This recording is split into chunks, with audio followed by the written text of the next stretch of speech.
राधे राधे मित्रों, मैं आचार्य भरत कृष्णदास आप सभी का मेरे सामने सरकार यूट्यूब चैनल में स्वागत करता हूं।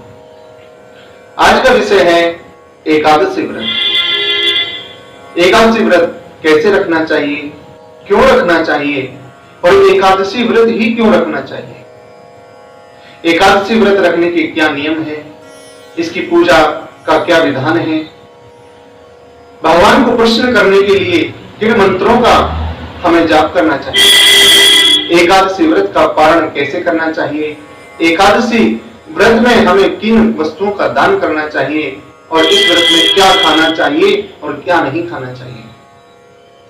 इस वीडियो में इन सभी बातों पर चर्चा की जाएगी। कृपया करके वीडियो को अंत तक देखें। सबसे पहले बात आती है कि एकादशी व्रत क्या है। बंधुओं, वैसे तो हर व्रत अपने आप में बहुत महत्व रखते हैं, लेकिन एकादशी भगवान विष्णु को अति प्रिय है। जितने भी व्रत हैं, सोमवार का व्रत, मंगलवार का व्रत, बुधवार का, शनिवार का, हर व्रत अपने आप में महत्वपूर्ण होता है, लेकिन प्राचीन काल से ही एकादशी का हमारे जीवन में बड़ा महत्व रहा है। क्या है एकादशी का महत्व? शास्त्र कहते हैं कि विष्णु एकादशी गीता तुलसी विप्रधेनवः असारे दुर्ग संसारे षष्ठपदी मुक्तिदायिनी।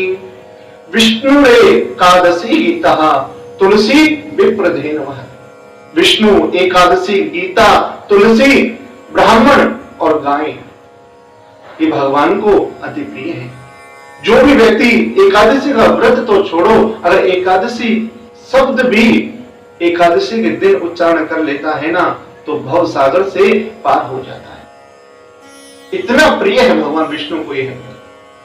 बंधु, जो कोई व्यक्ति बड़े भाव के साथ एकादशी का व्रत करता है, उसको भगवान की प्राप्ति अवश्य होती है। मोक्ष प्रदान करने वाला कोई व्रत है। इस भव सागर से अगर हमें कोई मुक्ति दिलाने वाला कोई व्रत है, तो सिर्फ और सिर्फ एकादशी का ही व्रत है। लेकिन जब हम एकादशी का व्रत करते हैं तो उसमें कुछ ना कुछ हमसे भूल हो जाती है। क्यों?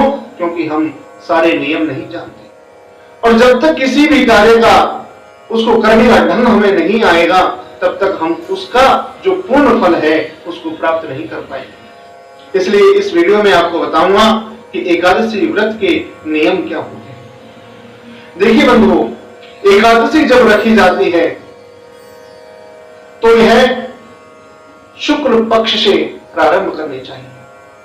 शुक्ल पक्ष किसको कहते हैं?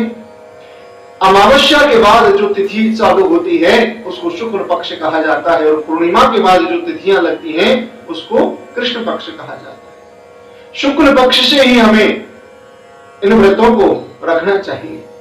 व्रत रखते समय हमें दशमी के दिन जो अंतिम पहर होता है उसमें हमें अन्न खाना छोड़ देना चाहिए।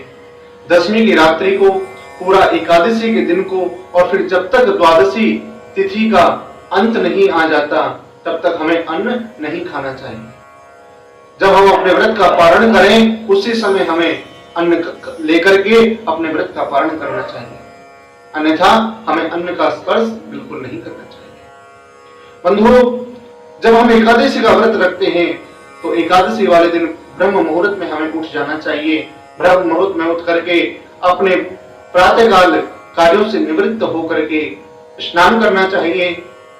स्नान करते समय एक बात का ध्यान अवश्य रखें कि तेल, साबुन, शैंपून का हम प्रयोग ना करें। दातुन का भी अगर प्रयोग करना है तो पेस्ट, मंजन का प्रयोग ना करें।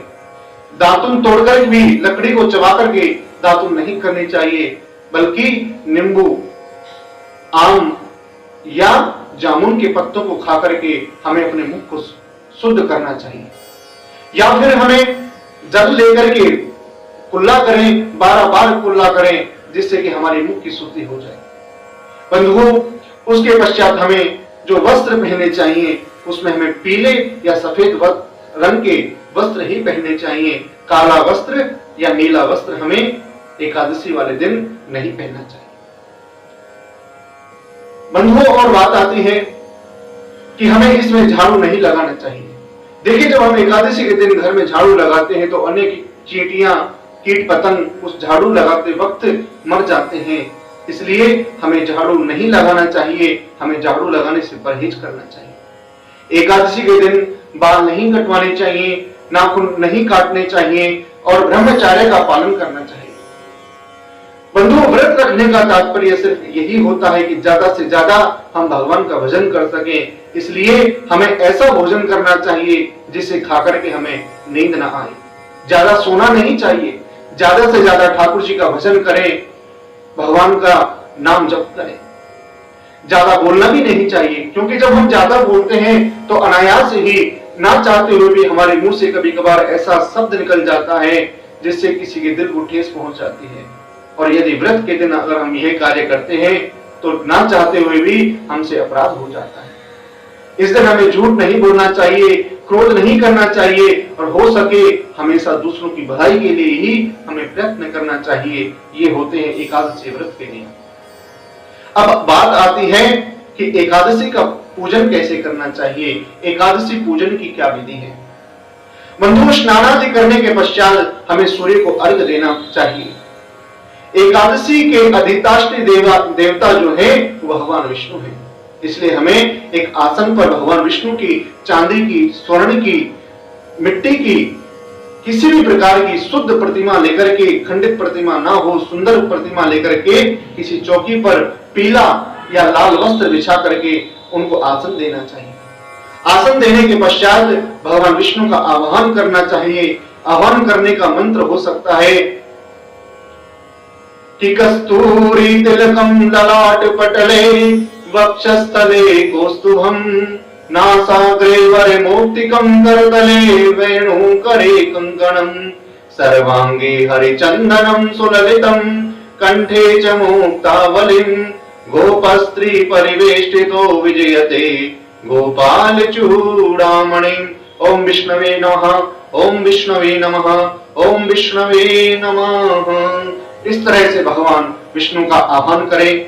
आह्वान के पश्चात हमें एक कलश लेकर के, तांबे का हो सकता है, पीतल का हो सकता है, अन्यथा मिट्टी का हो सकता है, उसमें हमें सभी देवी देवताओं का आह्वान करते हुए, सभी नदियों का, तीर्थों का आह्वान करते हुए उस कलश को वहां पर स्थापित करना चाहिए, जैसे हम नवरात्रि के समय पर कलश की स्थापना करते हैं। बंधुओं, उस कलश के जल को द्वादशी पर्यंत हमें उस कलश के जल को घर में छिड़कना चाहिए।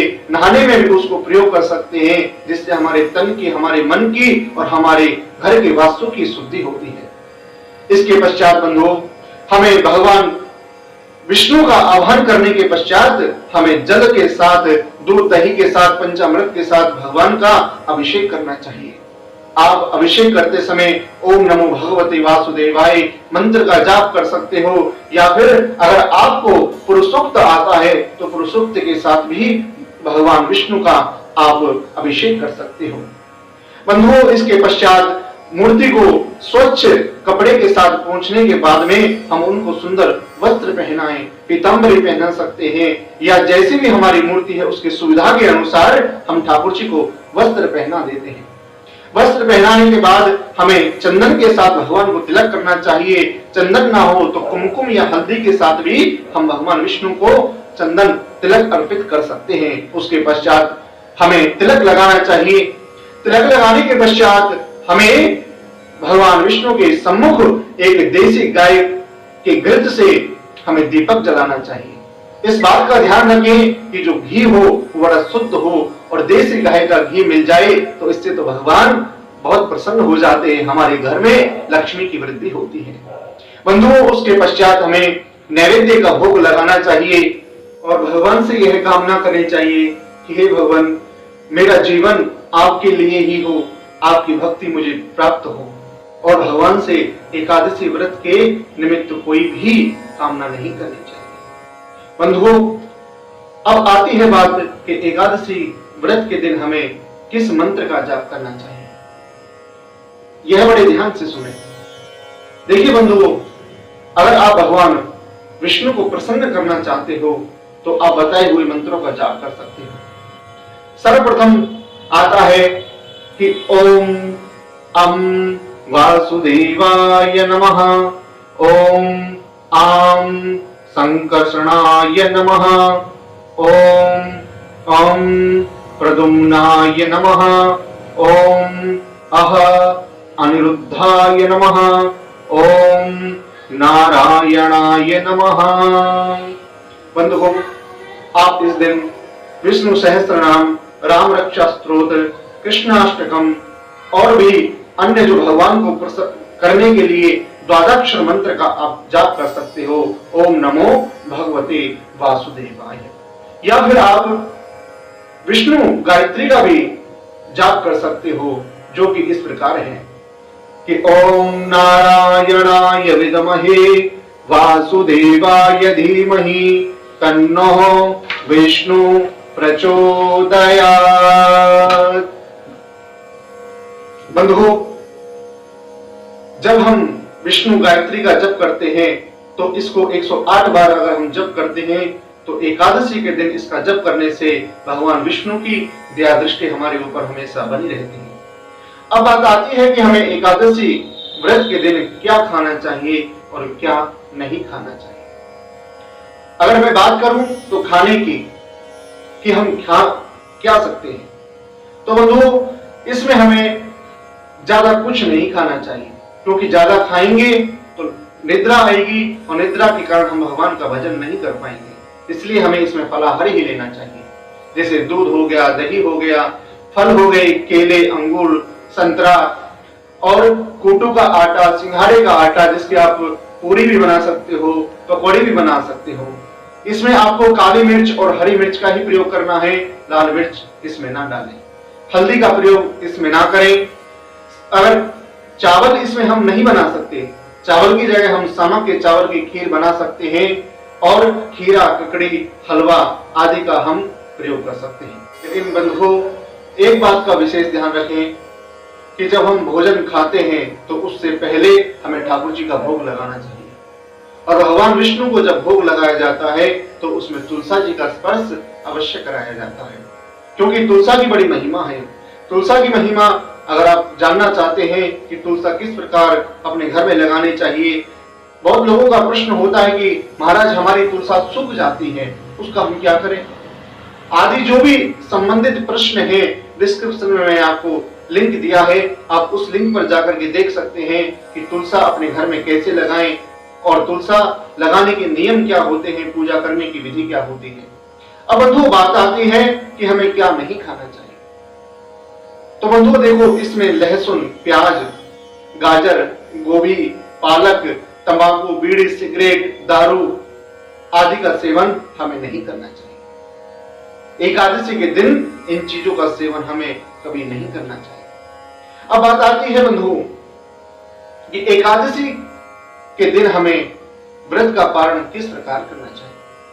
बंधुओं, व्रत का पारण करने के लिए द्वादशी जो तिथि आती है उसके क्षय होने से पहले, अर्थात त्रयोदशी तिथि लगने से पूर्व ही हमें एकादशी व्रत का पारण कर लेना चाहिए। एकादशी व्रत का पारण करने के पश्चात हमें ब्राह्मण को भोजन कराना चाहिए, यथाशक्ति उसको दक्षिणा देनी चाहिए, वस्त्र दे सकते हैं, जूते दे सकते हैं, छाता दे सकते हैं, आदि आदि जो भी हो हम ब्राह्मण को अर्पित करके उनका आशीर्वाद प्राप्त करके ही हमें फिर भोजन करना चाहिए।